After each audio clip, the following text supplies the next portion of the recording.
This is an audio essay from the EI podcast. Ioannes Chountis de Fabbri, on reading as an antidote to the restless spirit of the industrial age. Nietzsche's manifesto for reading. Ioannes Chountis de Fabbri.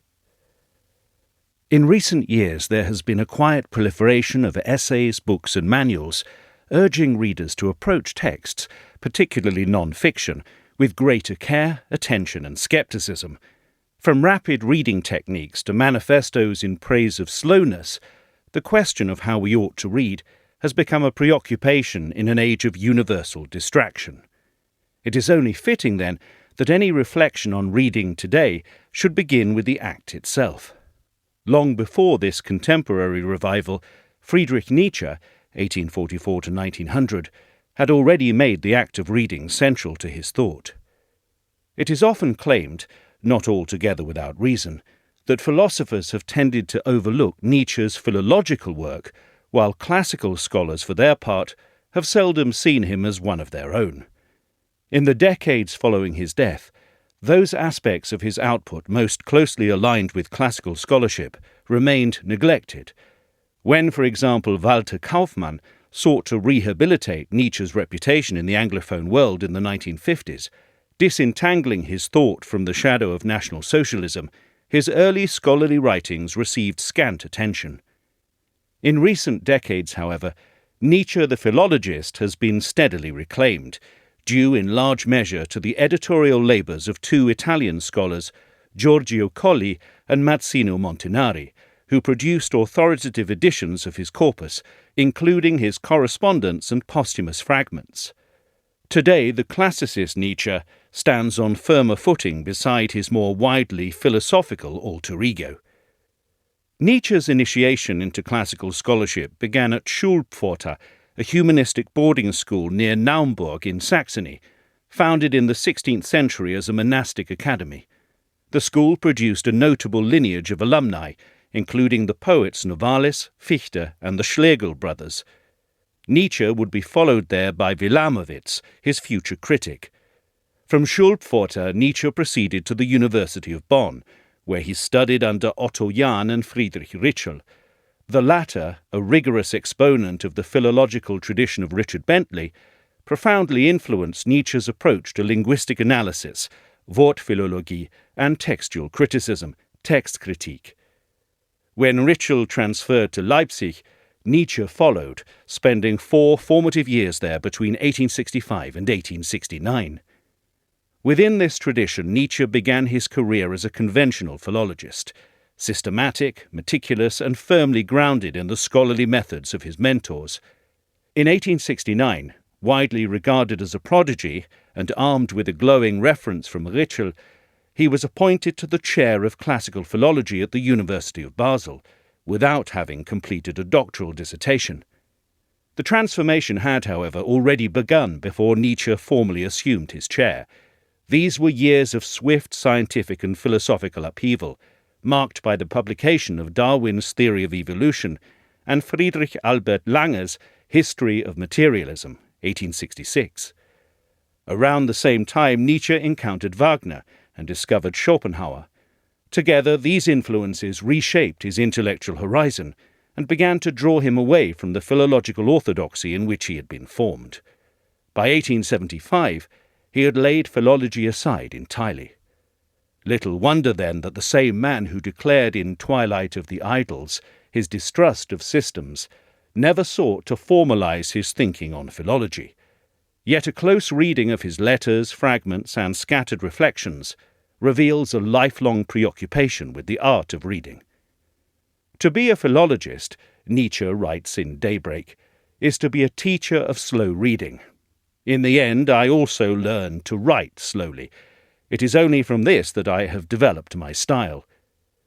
In this view, philology comes to signify attentive, deliberate reading. It affords the reader a measure of distance from the text, a space for effort, reflection, and return. At times it requires silence, like that cultivated by medieval monks, to foster slowness of spirit. Nietzsche continues with a vivid analogy.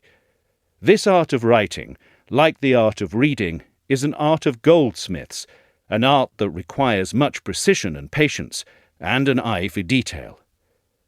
From this arises a second axiom. Proper reading stands in quiet defiance of the prevailing spirit of modern work and culture, which prizes speed, efficiency, and superficial grasp. The essence of philology lies not merely in resisting the times, but in seeking to shape them, to insist upon the value of reflection and precision for the sake of an age yet to come. It was this ambition that Wilamowitz described as Nietzsche's philology of the future, the belief that above all, to read properly is to read slowly. Yet slowness alone does not suffice. Nietzsche also insisted on the quality of engagement. To read well, one must be active rather than passive. Reading is not consumption, but confrontation. He draws a sharp contrast between those who savour and wrestle with a text and those he derides as reading idlers, plunderers who strip works for slogans, then abandon the rest in confusion. In Human, All Too Human, he likens such readers to looting soldiers. By contrast, the disciplined reader is likened to a kind of spiritual goldsmith, patiently refining insight through the crucible of difficulty. In this respect, Nietzsche was writing for the few. He made clear again and again that his books were not intended for every reader, but for the perfect reader, one who combined curiosity, courage, and patience. A monster of courage and curiosity, he calls such a person in Ecce Homo. This is not a democratic ideal of reading, but a rather aristocratic one, a summons to those willing not merely to agree with Nietzsche, but to wrestle with him, and perhaps to be changed in the process. In Human, All Too Human, Nietzsche returns to the theme of reading as a craft, die Kunst zu lesen, and traces its emergence as a slow, arduous achievement. The production and preservation of texts, along with their interpretation, he writes, remained for centuries the work of a guild, and only gradually led to the discovery of proper methods. The entire Middle Ages was incapable of establishing a sound philological approach, that is, a basic desire to understand what the author meant. The judgment is characteristically polemical. Still, it would be remiss to overlook the fact that medieval learning, for all its apparent limitations, preserved and transmitted many of the very texts that later nourished the Renaissance and early modern science. Nietzsche returned repeatedly to the act and the art of reading throughout his life. In The Antichrist, he describes the ideal reader as one who discerns actual facts without distorting them through the lens of interpretation, without sacrificing critical thinking, patience, or finesse in the attempt to comprehend and understand. This forms Nietzsche's third axiom. Philology, echoing the Greek ephyxis, restraint, and skepsis, inquiry, stands in opposition to the impulse to interpret hastily. It resists the temptation to impose meaning prematurely, whether in the reading of books, the consumption of news, or the judgment of contemporary events. In this, Nietzsche anticipates a problem that would later preoccupy modern linguistics, the slipperiness of meaning. Like Ferdinand de Saussure, he recognized that words do not carry fixed value, but exist relationally within systems of difference. Reading demands, therefore, an acute sensitivity not only to what is said, but to how and why it is said. Reading, according to Nietzsche's writings, is not inherently or unconditionally ennobling. Some books, he believed, could poison as readily as they could strengthen. There are books which have an immense value for the soul and health. The reader must bring discernment as well as patience. Books are no universal remedy. Many are actively corrosive. They sap originality, flatter mediocrity, or drown the self in slogans. The true Nietzschean reader approaches books not to flee from, though, but to grow through them and at times to think more dangerously. In his view, careful and deliberate reading served as an antidote to modernity and the restless spirit of the industrial age.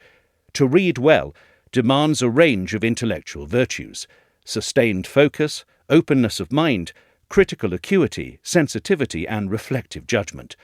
Above all, one must learn to read before rushing to analyse or interpret.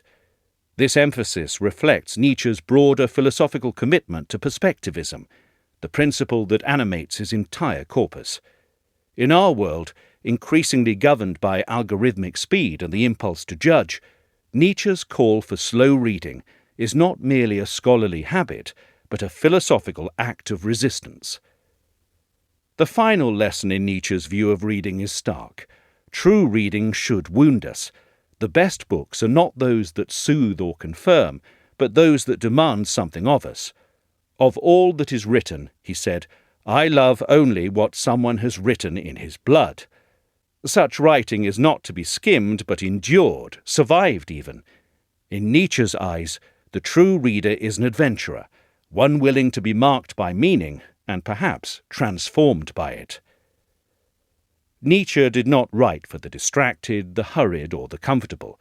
He believed that a book should demand effort, provoke resistance, and leave a mark. To read in this spirit is not to escape the world, but to prepare oneself to meet it more alert, more exacting, and perhaps more honest. Thank you for listening to the EI podcast. If you enjoyed this episode, please follow, rate, and review the show, and find our writing at www.engelsbergideas.com.